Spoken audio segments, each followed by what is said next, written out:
Jed, sino-sino ang mga testigong aasahan sa susunod na linggo?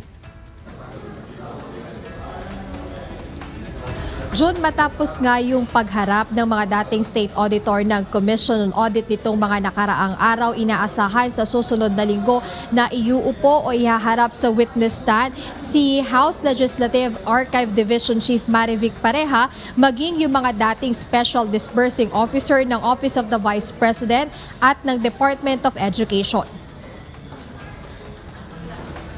Ipagpapatuloy sa Lunes, August 17 ang impeachment trial ni Vice President Sara Duterte. Kasalukuyang tinatalakay sa paglilitis ang Article 1 ng impeachment kung saan nakapaloob ang mga aligasyon kaugnay ng umano'y maling paggamit ng Vice Presidente ng confidential funds. Nitong nakaraang linggo ay mga state auditor ng Commission on Audit, Intelligence and Confidential Funds o COA-ICFAO ang iniupo sa witness stand. At sa pagpapatuloy ng pagdinig sa Article 1, panibagong testigo ang nakatakdang iharap o ipresenta ng prosecution.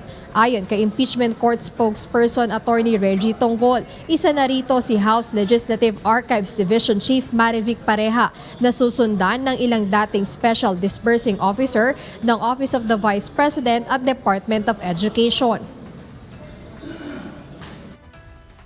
We expect po yung testimonya ng ating mga witnesses na magpapatuloy po yung presentation ng House Prosecution Panel on Article 1, especially yung sa ukol po dun sa mga nangyari sa House of Representatives dahil si Ms. Marivic Pareha po at yung mga pagdidisburse naman po at paghawak ng pera po, ukol naman yun sa mga testimonya ng mga Special Disbursing Officer na si Ms. Acosta at si Mr. Fajarda ng OVP at DepEd.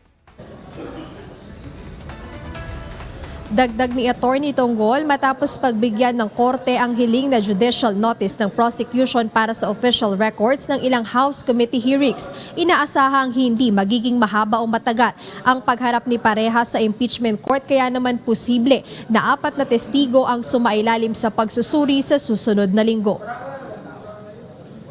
Mukhang kaya naman po if you look at kaya po nagdagdag sila ng isa pa pong witness, si Mr. Ortonio, para po 4 na po yung nakasalang next week. Dahil if we are going to relate the testimony of Ms. Marivic Pareha na siya po yung sa House of Representatives Legislative Office, Records Office, ito po ang testimonya niya lamang ay ukol doon sa mga TSNs at records ng mga nangyaring committee hearing sa House of Representatives.